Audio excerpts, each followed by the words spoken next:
आज आम्ही हा जो व्हिडिओ करतोय तो द्वारकानाथ संजगिरी यांच्यासाठी करतोय. त्यांचं लेखन लहानपणापासून आम्ही बघत आलोय. कुठेतरी आमच्या डोळ्याखालनं ते जात असायचं.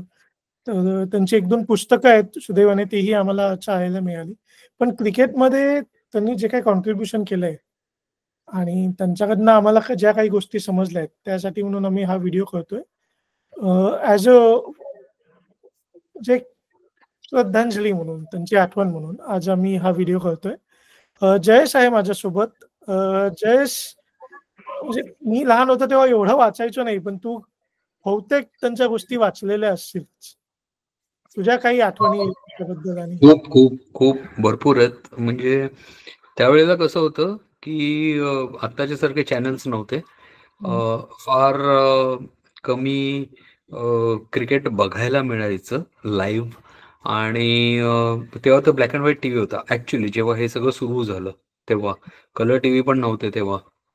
आणि क्रिकेट मॅगझिन्स असायचे.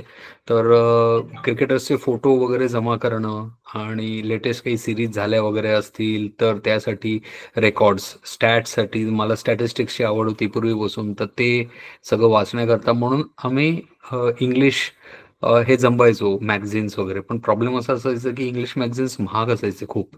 हं, आणि असं म्हणजे इंग्लिश मिडियममध्ये असून देखील असं वाटायचं की अरे हे मराठीत काहीतरी असतं तर चांगलं झालं असतं. आणि तेव्हा एकमेव षटकार नावाचं एक फोर्टनाईटली पाक्षिक आलं तेव्हा. हं, आणि मला वाटतं त्याचे संपादक संदीप पाटील होते, क्रिकेटर. हं, पण त्याच्यामध्ये द्वारकानाथ संझगिरी जे लिहायचे ना, हं, त्याच्यामुळे एक वेगळीच मजा यायची. कारण या माणसाची ना लिहिण्याची आणि बेसिकली व्यक्त होण्याची एक विशेष शैली होती. असं ते म्हणजे जे काही उदाहरणं वगैरे द्यायचे ना, हं. खूप सुंदर. म्हणजे आपण त्याला इंग्लिशमध्ये मेटाफर म्हणू शकतो.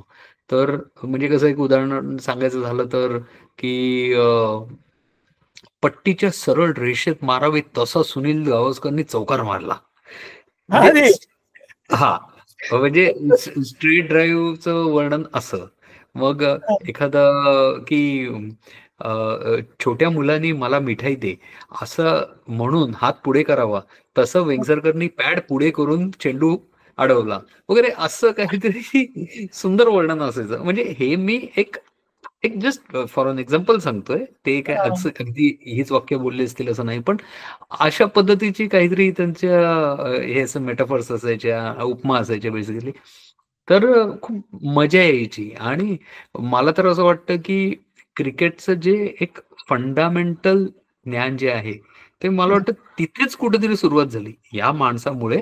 आणि एक सर्वात महत्त्वाचं याच्यात असं होतं की त्यावेळी म्हणजे क्रीडा पत्रकार हे होते, पण हं, तरी आत्तासारखी ती जमात तेवढी मोठी नव्हती. कारण आपण संजगिरी सरांचं जर म्हटलं तर हं, even he was a part timer सुरुवातीला. ते काय हं. फुल टाइम हे नव्हते. बीएमसी मध्ये जॉब हो, करायचे. BMCमध्ये होते. 2008 पर्यंत त्यांनी जॉब केलाय. पण आता तू जे काही बोलत होतास आणि सध्या मी माध्यमांमध्ये पण जे पाहिलं, जास्त करून हम्म, लोकं हेच सांगतायत, की द्वारकानाथ संचगिरी यांचं सर्वात मोठं एक कॉन्ट्रिब्युशन हे पण होतं, की त्यांनी क्रिकेटला खूप सोप्या रीते पद्धतीमध्ये लोकांच्या घराघरापर्यंत त्यांना समजेल अशा पद्धतीत हम्म, नेलं.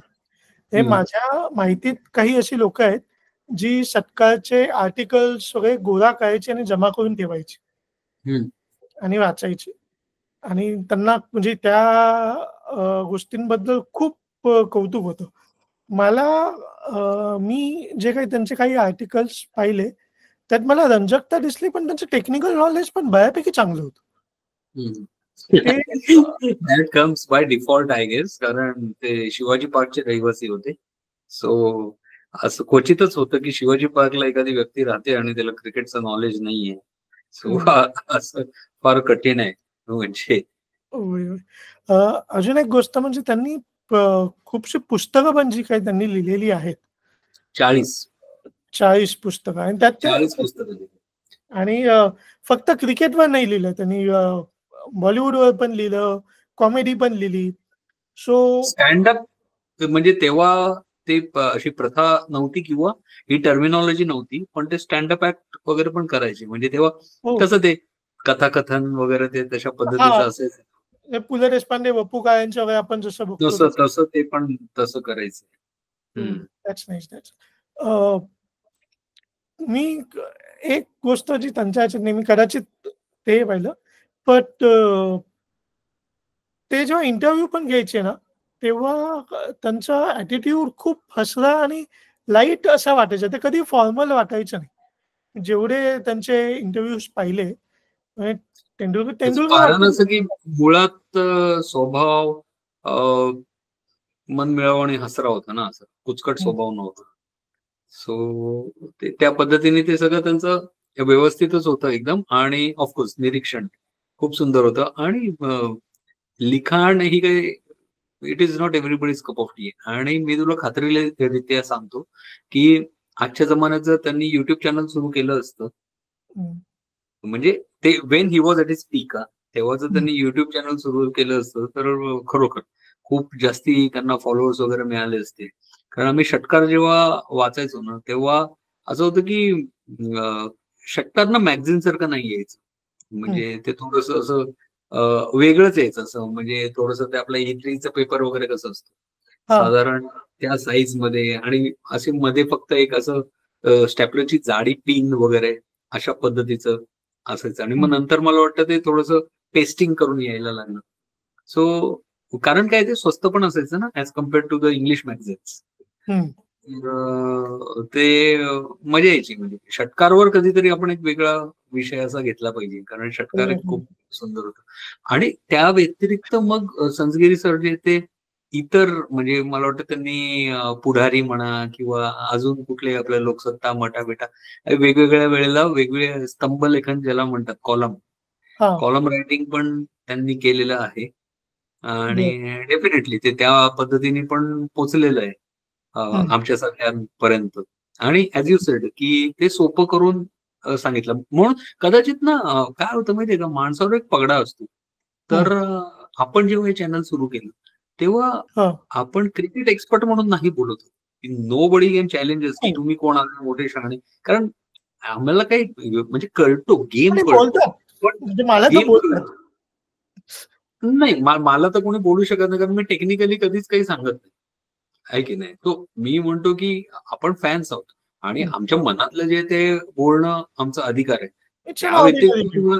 त्या व्यतिरिक्त जर कोणाला आवडत नसेल आपलं बोलणं आवडत नसेल आपलं तोंड आवडत नसेल आपले विचार आवडत नसतील तर त्यांनी मी सरळ सांगतो तोंडावर त्यांनी येऊ नये इकडे क्लिअर काय जबरदस्ती काही आपण केलेली नाहीये कोणाला आमंत्रण द्यायला गेलो नाहीये पण ऍज अ बरं. फॅन मत व्यक्त करणं तो आमचा अधिकार आहे तो आम्ही करतोय आणि तो आम्ही हं. आमच्या चॅनलवर करतोय कुठे तुमच्या घरी येऊन करतोय बॉस सो बरं. Let's be pretty clear about it पण म्हणजे ही जी माणसं होती हं, यांनी ज्या पद्धतीने क्रिकेट प्रेझेंट केलं ना तर खूप चांगलं होतं आणि ते दादरमध्ये राहत असल्या कारणाने एक हं. त्यांचं चांगलं नाव झालं असल्या कारणाने they had good access to cricketers आणि तेव्हा क्रिकेटर्स भेटायचे पण आतासारखे ऍटिट्यूड मध्ये नव्हते आणि तेव्हाचं क्रिकेट म्हणजे कसं होतं की आता हे जे चाललंय ना की रोहित शर्मा किंवा यशस्वी जयस्वाल अरे रणजीमध्ये खेळले अरे रणजीमध्ये खेळले अरे हे तर सोडून दे ही गोष्ट तर सोडून दे तेव्हाचे जे क्रिकेटर्स होते कोणाबद्दल बोलतोय मी तेव्हाचे क्रिकेटर्स म्हणजे सुनील गावस्कर दिलीप वेंगसरकर हं. या संदीप पाटील ह्या लोकांबद्दल बोलतोय बलविंदर सिंग संधू हं. ही माणसं जेव्हा या इंटरनॅशनल टूरला नसायचे हं. तेव्हा ते शिवाजी पार्कवर जाऊन खेळायचे ओके हं. And it's not about only about Ranji ते हं. शिवाजी पार्कवर जाऊन खेळायचे आणि तुला कदाचित माहित नसेल पण शिवाजी पार्कवर दादर जिमखाना आणि शिवाजी पार्क जिमखाना हं. यांची पण रायव्हलरी होती काय म्हणतो?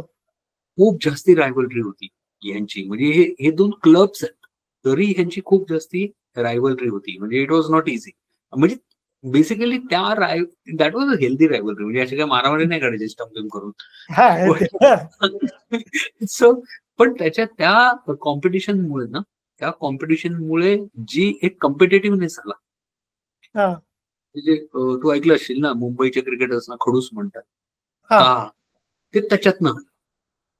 आणि ऑफकोर्स एक गोष्ट आहे की तेव्हा एवढं T20 वगैरे नव्हतं तर तेव्हा वेळ पण मिळायचा त्यांना ही गोष्ट हं. तितकीच खरी आहे. ते नाकारून चालणार नाही. बट देन तेव्हाच क्रिकेट ते वेगळं होतं. म्हणजे कोचेस जे होते. आणि आय एम शुअर की संजगिरी सरांचा सगळ्यांशीच संबंध आलेला आहे. म्हणजे काही भारी भारी कोचेस होते, जसे रमाकांत आचरेकर सर होते, अण्णा वैद्य सर होते. रमाकांत आचरेकर सर जे ते शारदाश्रमला कोचिंग करायचे, शारदाश्रम शाळेला. आणि हा. अण्णा वैद्य जे ते बालमोहन शाळेला कोचिंग करायचे. ठीक आहे. अच्छा. हे जे आपले संदीप पाटील आहेत, ही फ्रॉम बालमोहन. ओ. ओके. आणि मग त्याच्यानंतर इनफॅक्ट रोहित शर्माचे जे कोच आहेत दिनेश लाड, हा.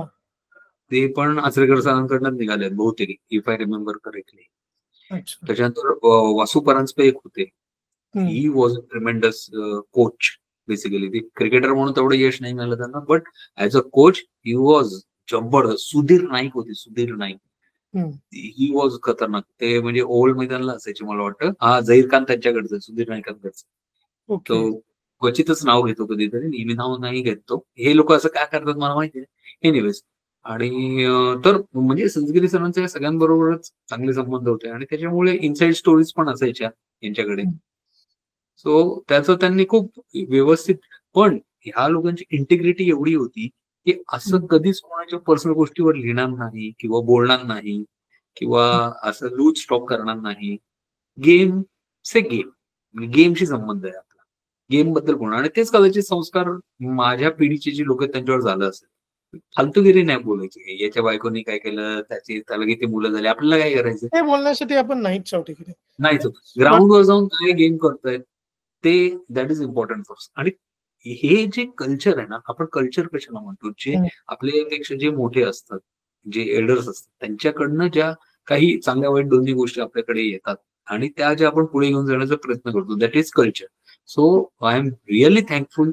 मी माझ्याकडनं संजगिरी सरांचे फार आभार मानतो की म्हणजे माझ्या पिढीवर त्यांनी हे काही जे संस्कार केले क्रिकेटच्या संदर्भात, हे फार महत्वाचं आहे. आणि गेमकडे कसं बघावं हे कुठेतरी त्यांच्याकडून एक अनाहूतपणे का असे ना, पण शिकलो असं मला वाटतं. संजगिरी सरांनी 2 गोष्टी, एक म्हणजे गोलंदाजी म्हणून त्यांनी एक शो केला टीव्हीवर.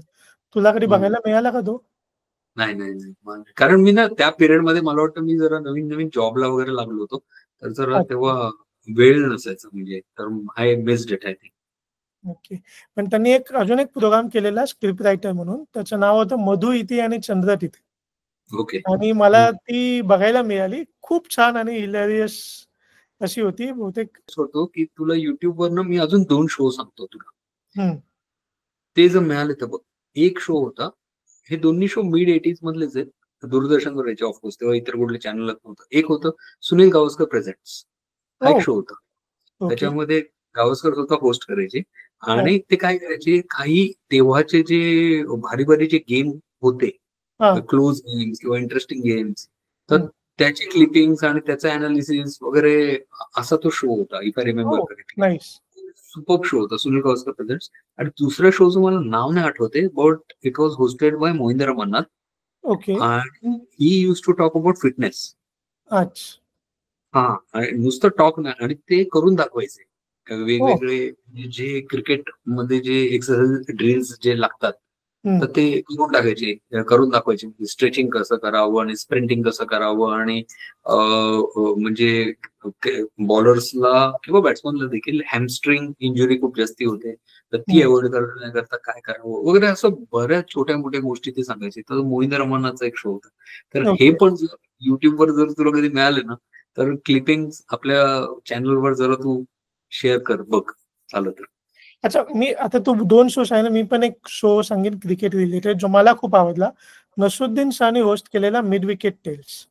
हं. एपिकवर तुम्हाला बघायला मिळेल. YouTubeवर कदाचित त्याचे काही एपिसोड्स असतील. पण मिड विकेट टेल्स नक्की बघा. भारतीय क्रिकेटबद्दलची सगळी माहिती आहे. भारतात क्रिकेट कसं सुरू झालं, त्याच्यात काय गमती-जमती झाल्या, स्वातंत्र्याच्या आधी काय, नंतर काय. So it's it's very interesting and engaging. So so that reminds me, मी पण सोडणार नाही. ते आखरी हो, गोली हम चलेंगे. शायद, शायद if you don't have anything else. 80s मध्येच, लेट 80s मध्ये दूरदर्शनला एक शो येत होता, बॉडी लाईन. माहितीये? हां, माहिती आहे. ते याच्याबद्दल होती का? जी बाउन्सर्स टाकले जायचे डॉन ब्रॅडमॅनला? नाही. ओके. सॉरी. म्हणजे हो हो हो बरोबर आहे. नाही बरोबर आहे तुझं. हां, फक्त मी थोडस एक्झॅजरेट करत होतो त्याला, की it was not about bouncers, it was about beamers. Beamers. Oh! हा.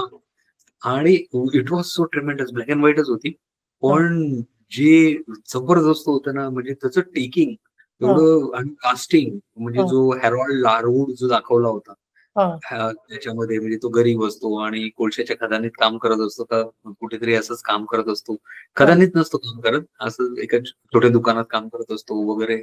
आणि त्याला तो इंग्लिश कॅप्टन असतो डगलस जार्डाईन, हां, तो त्याला ते बॉडी लाईनचा हे करतो. 32-33 ची टूर होती मला वाटतं. आणि ते लोक बोटीनी कसे गेले हां, ऑस्ट्रेलियात वगैरे. यो यो यो मॅन, जबरदस्त सिरीज होती तेव्हा ना. ऍक्च्युली तेव्हा इंग्लिश एवढं कळायचं नाही. हां. आणि तेव्हा असं सबटायटलची पण पद्धत नव्हती. हं, सो असं फार काय कळत नव्हतं ते काय बोलतात. बट क्रिकेटचा फॅन असल्यामुळे ती बघायचोच. सो बॉडी लाईन एक सिरीज आहे, हं. Not to be missed. ठीक आहे. तुम्ही हे सीरीज बघाच आणि तुम्हाला YouTubeवर बॉडी लाईन मिळेल. मी बॉडी लाईन YouTubeवर पाहिलेली आहे. म्हणून मी थोडंफार त्याच्याबद्दल बोलू शकलो. So that's it for today. एकच मुद्दा, की आपण हे सगळे मुद्दे घेऊन आत्ता, म्हणजे हं, या सिरीज बद्दल किंवा क्रिकेटच्या नॉस्टॅल्जिया बद्दल आपण जे बोलतोय, हं. तर हे जर संजगिरी सरांनी ऐकलं असतं तर मला वाटतं की ते पण खुश झाले असते, की ते म्हणाले असतील की चला म्हणजे क्रिकेटबद्दल गप्पा होत्या. नुसतंच आयपीएल वगैरे नाही, की म्हणजे आपली जी जनरेशन आहे ती असं क्रिकेटच्या ज्ञानाबद्दल पण बोलते थोडंसं, म्हणजे एक काय म्हणतात ना कॉर्नर्स, हं. त्याच्याबद्दल ही पिढी जागरूक आहे जरा. And they want to know and they want to cherish the memories. हे बघून मला असं वाटतं की त्यांनाही आनंद वाटला असता. सो नक्की, ही नक्की. त्यांच्यासाठी एक परफेक्ट आदरांजली असं मला वाटतं. नक्की, नक्की, नक्की. चला आजचा याच्यावर आपण गुड बाय आणि परत भेटूया लवकरच एक नवा व्हिडिओ सोबत क्रिकेटच्या नवीन गप्पा घेऊन.